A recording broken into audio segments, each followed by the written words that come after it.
Si on veut se débarrasser des OQTF, il faut organiser, comme fait Trump avec ICE, des sortes de grandes rafles un peu partout.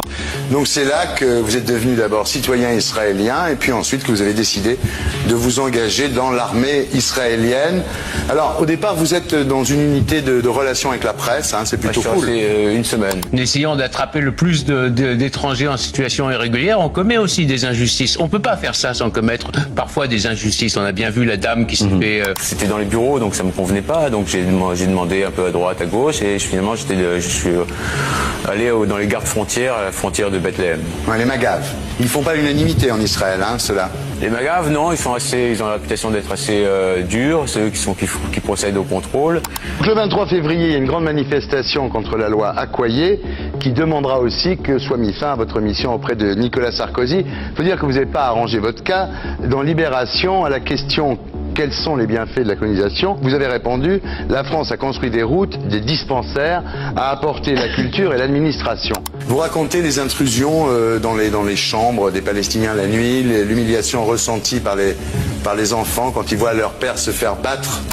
C'est un antisémitisme qui vient essentiellement d'une partie de la population musulmane qui essaye d'effrayer les juifs dans le meilleur des cas ou dans le pire des cas qui parfois quand il y a ou un mot d'ordre les tue ou quand il y a des déséquilibrés aussi. C'est-à-dire par exemple quand on devait contrôler par exemple des bus. On rentre dans les bus et on voit des femmes avec leurs enfants, il faut regarder les papiers d'identité, tout ça c'est horrible comme chose à faire. Enfin c'est pas pour moi c'est vraiment pas agréable. Ou alors il y a des ambulances qui passent, on arrête l'ambulance, on rentre, il y a une dame qui est allongée, il y a son mari à côté et il faut regarder en dessous et tout ça. Non, mais c'est à prendre en compte dans l'analyse. Donc il y a une spontanéité antisémite qui se manifeste quand il y a le conflit entre Palestiniens et Israéliens. Je parle pour l'ensemble des Français qui n'ont pas une bonne opinion de la République islamiste d'Iran qui est l'ennemi de l'Occident. Vous pensez qu'on a une bonne opinion de Netanyahou? Non mais vous rêvez. Vous êtes sur notre planète. Et d'ailleurs, le fait qu'on massacre des juifs entraîne que les juifs dans le monde occidental doivent se dissimuler, enlever leur kippa, parce qu'il y a une minorité musulmane qui est agissante. Mais arrêtez de crier, pourquoi vous criez? Pourquoi vous parlez pas normalement? Mais si, vous parlez comme vous criez. Si vous parlez normalement, vous parlez normalement.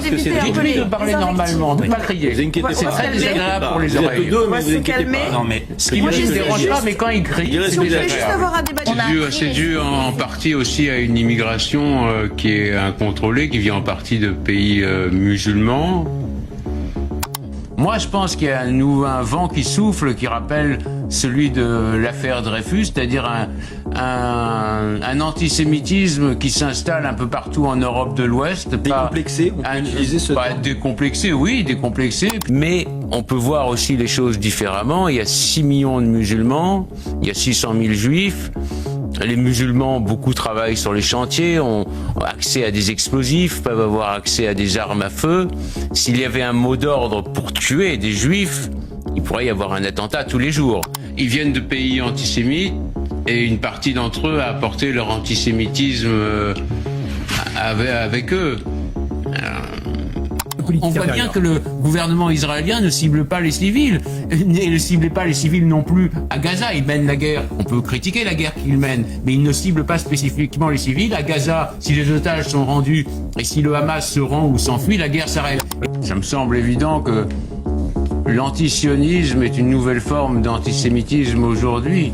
C'est la volonté de l'extrême gauche de nazifier Israël et de nazifier les Israéliens. C'est une politique de l'extrême gauche depuis bien longtemps. Si le Hamas rendait les armes et si les otages étaient libérés, la guerre cesserait. La jeune blonde, qui a parlé, elle est peut-être sincère, mais elle est cruche. Elle voit très bien qu'il n'y a pas un génocide.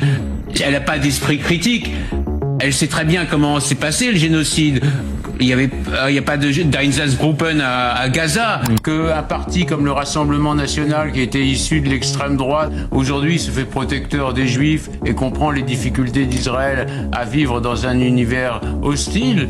Il a changé. C'est donc que les électeurs aussi ont changé et comprennent que les Juifs sont un apport positif dans la société française. L'antisémitisme mute et aujourd'hui il est à l'extrême gauche et chez les islamistes.